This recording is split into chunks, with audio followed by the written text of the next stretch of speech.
Hello everyone and welcome to my YouTube channel. Thanks for watching. Today I want to talk about shunning for the series Stuff That Didn't Make Sense. And a lot of ex-JWs already did videos on shunning on YouTube. But I wanted to talk about my experience with shunning. And spoiler alert, it's nothing really interesting. But I still want to share some thoughts on that subject. So the thing is, I was in an organization actually actively from 2000 and let's say 2001, 2002 till 2008, 9-ish. And in the beginning, when I started to go to the meetings, I didn't really realize there was a shunning culture. I do remember that it didn't sit well with me because I knew this guy and he was disfellowship, and for what exactly, I don't know, probably something like immorality, whatever. He was living together with his girlfriend or doing stuff, and they were kind of, I guess, pushed into getting married, and finally they married. But it's kind of cringy, obviously, that the Watchtower meddles in people's personal affairs. They shouldn't. It's disgusting. Like, old guys trying to decide what people should do with their genitals. It's disgusting, really. But this guy, he was disfellowshipped, and he came to the Kingdom Hall still. And I guess, I don't know, I was maybe 14, he must have been, I don't know, 18, 19, somewhere around that, I guess. And I knew you weren't supposed to talk to disfellowship people. So I saw him in the Kingdom Hall, and I just wanted to say, like, hi, how are you doing? Although he wasn't my friend or whatever, but as a normal person, I mean, if you know someone, you just greet them, right?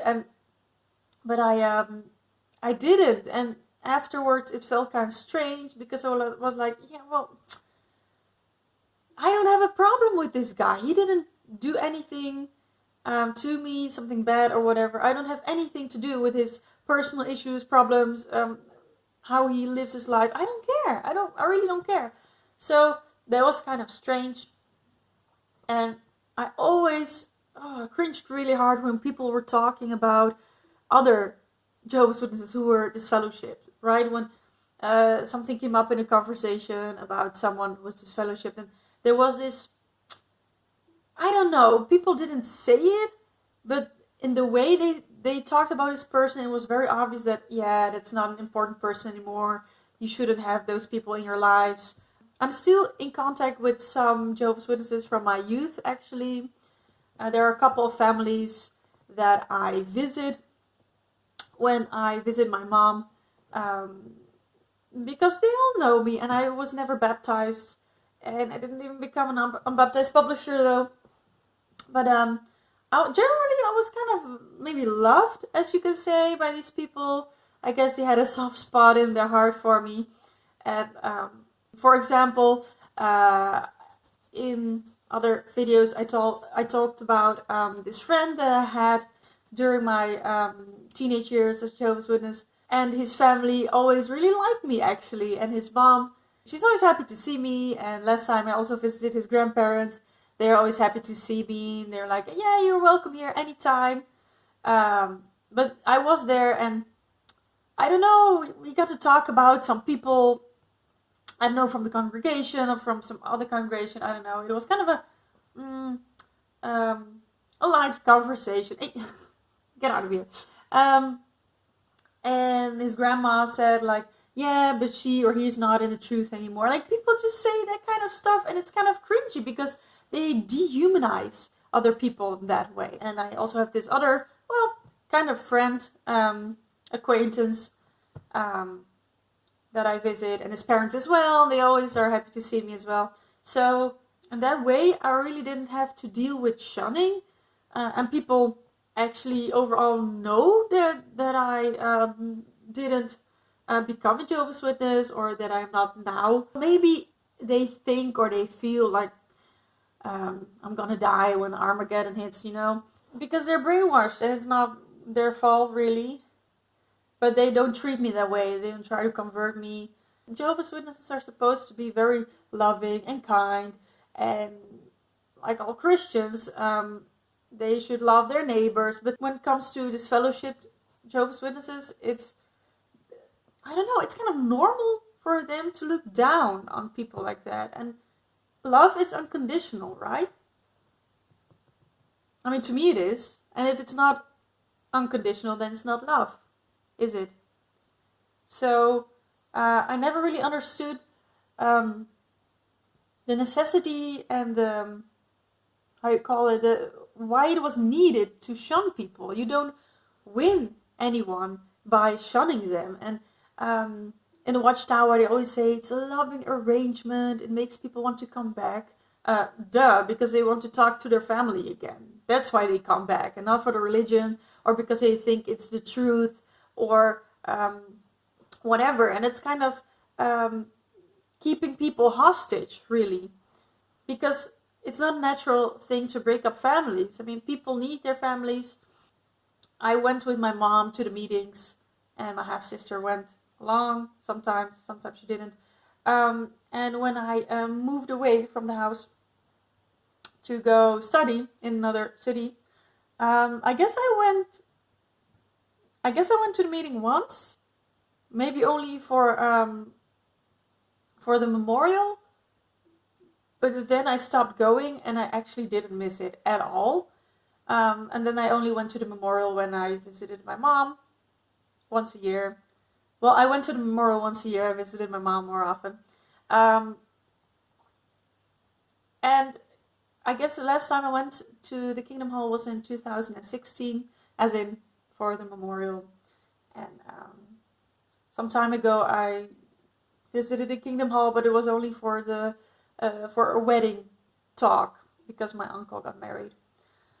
But my mom never shunned me, really, because she had kind of maybe not a bad youth herself, but when I was born, my mom wasn't married, and she got disfellowshipped, and she was actually maybe shunned a little bit by her parents. Not really shunned, but they wanted her to go away so that the problem, as in being a single mom, would go away as well. And that's kind of cruel and really disturbing as a parent. And of course, it was Poland, it was the 90s, people were really, really religious and very hypocritical though. And it was a small town where we lived in, and if you get pregnant before marriage, that's kind of a horrible thing. Well, there were a lot of people who got pregnant before they got married, but they got married anyway. As long as the child is born within the marriage, after someone says I do, then it's okay. And people get married with a big belly in church in a white dress. No joke here. So that didn't happen. My biological father didn't marry my mom. So when my mom got acquainted with my stepfather, her now husband, she moved away to the Netherlands with him. And my grandparents were kind of relieved, I guess, and happy that she was gone. Although they might have felt kind of sad, but the problem was gone as well. So no one could see that she had a child and wasn't married, you know. So I guess that kind of, it hurt my mom a lot. She wouldn't admit it maybe, but that's the worst, right? I mean, even if you have a child out of wedlock, I mean, stuff happens, whatever, we all know where kids come from. It's not really cool as parents just to abandon your child and to shun your child. And my mom was 24, so she was not a teen mom. She could take care of herself and me. But she was still studying, though. Because my mom studied engineering or something. I guess it's called engineering. I guess that's why my mom never shunned me, because she knows the pain and the drama that comes with it. and she told me if you would ever get pregnant or whatever, I would never kick you out. I would take care of you and help you. And that's kind of sweet that she said that, but I know she would be super disappointed in me if that would happen. But that won't happen because I'm happily child-free. I don't want to have children. I actually despise children. And maybe that's not true in all cases, but a lot of kids are really entitled and just bratty and horrible. And when kids are nice and polite, I don't have any problems with them, but I don't want kids of my own. I don't care for kids.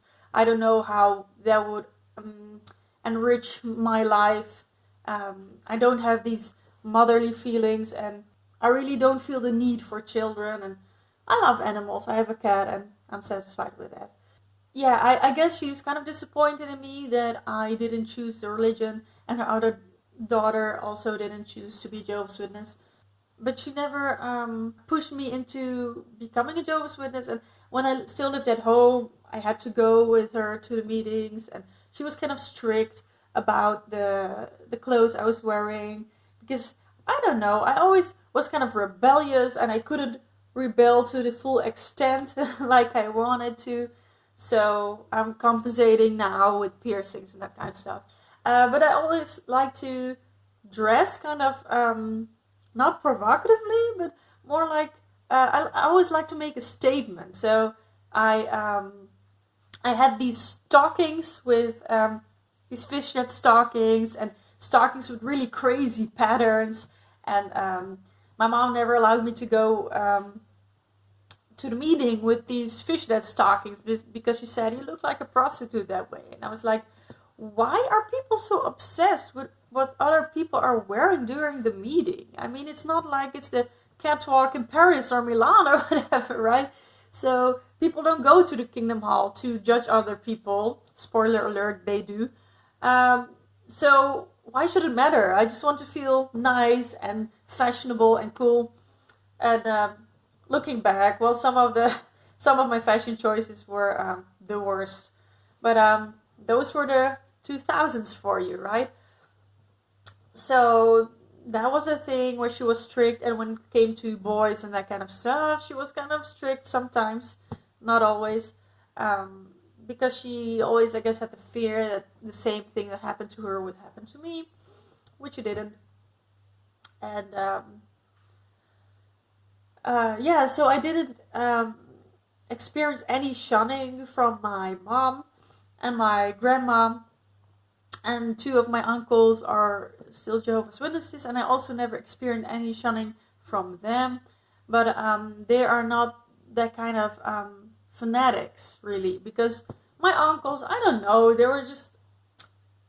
were not the exemplary Jehovah's Witnesses, as you can say. And my grandma, I don't know, my mom told me, like, my grandma never went into field service and that kind of stuff, so she wasn't really a super Jehovah's Witness, but she did go to the meetings and the book study, and she prayed and she read the Bible, I guess, or the Watchtower and Awake.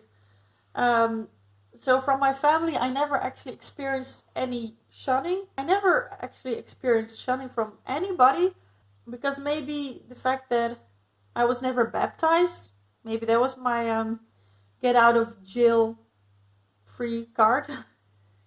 Shunning, it's very unnatural and very unchristian and very unloving. And if you want someone to come back, how does it help to shun someone and pretend that they're dead? That is not the way to make people come back to religion. I mean, if someone, for example, if someone becomes a drug addict and someone cannot stop taking drugs, then someone is disfellowshipped. And instead of getting the help they need, they get just shunned and kicked out of the family, and they have no social, no social help, no one to trust, no one that can help them getting on the right path. So this person becomes even more maybe depressed. And that way, Watchtower fulfills their own, well, I don't know if it's a prophecy, but they say that people who get who leave the organization become bad people. And yeah, in that case, it may be true that they become bad people, because when people are at their lowest, they can do strange things. People can go stealing. When you don't have someone to back you up, then bad things can happen. And if people have how you call it? In the Netherlands, we call it a social vangnet. So it's like a net that can catch you, like this. I don't know. It's maybe a vangnet is maybe a comparable thing to this thing that firemen have to catch people that jump out of burning buildings. So in the Netherlands, there's a lot of organizations that can help people that are homeless or drug addicts, but it's also necessary to have a very good stable home life, maybe, or family or friends that can help you. But if everyone shuns you after you've been kicked out, you have no one, because as a Jehovah's Witness you are discouraged from having friends in the world, so then you have no one to turn to. So of course people are worse off when they leave the organization. So that is why a lot of people cannot leave the organization freely. And I'm not talking about drug addicts or whatever, but people who come to the conclusion that it's not the truth. It's very hard to leave the organization, because people need their family, people need their friends. And if your only friends are in an organization, where are you going to go? Where are you going to turn? So it's always a good idea to have a social circle to turn to. I don't know if circle is the right translation, but let it be circle. So shunning, I personally did not experience any shunning, really. Yeah, I'm not missing out on anything now being out of the organization. I have a lot of friends, good friends, and some are just acquaintances, but that is okay. And we all can have different views on life, and normal people in the world, they're not going to shun you when you have a different view on life. I also have a lot of Christian friends, either Catholic, Protestant, whatever, and no one is going to shun me because I don't agree with their views on religion or God. So this fellowshipping people and shunning people is like a very, very strange concept, really. And I'm going to talk about this fellowshipping in another video, I guess. So for now, if you want to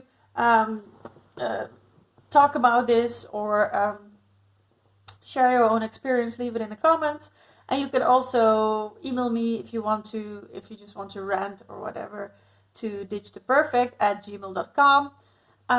If you're from the Netherlands, I love to get in contact with you, because it would be great to build up a community here with a lot of ex-Jehovah's Witnesses, not only for the people who were victims of child sex abuse, because there already is an organization for that, Reclaimed Voices, but it would be great to have this meetup, and I really like to meet like-minded people, actually, because although I'm not a Jehovah's Witness anymore, and I don't really think I believe in God anymore, I'm more like agnostic, I still maintain the values, the Christian values, and that's really important to me. So I'm not the kind of person that went into the world to explore everything and more.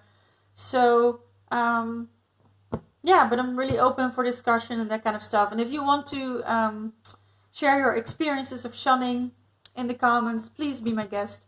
It's been a long story with a lot of side stories, but I hope you enjoyed it. Thank you so much for watching, for having the patience to sit through this video, and I'll see you next time in the next video. Bye, y'all!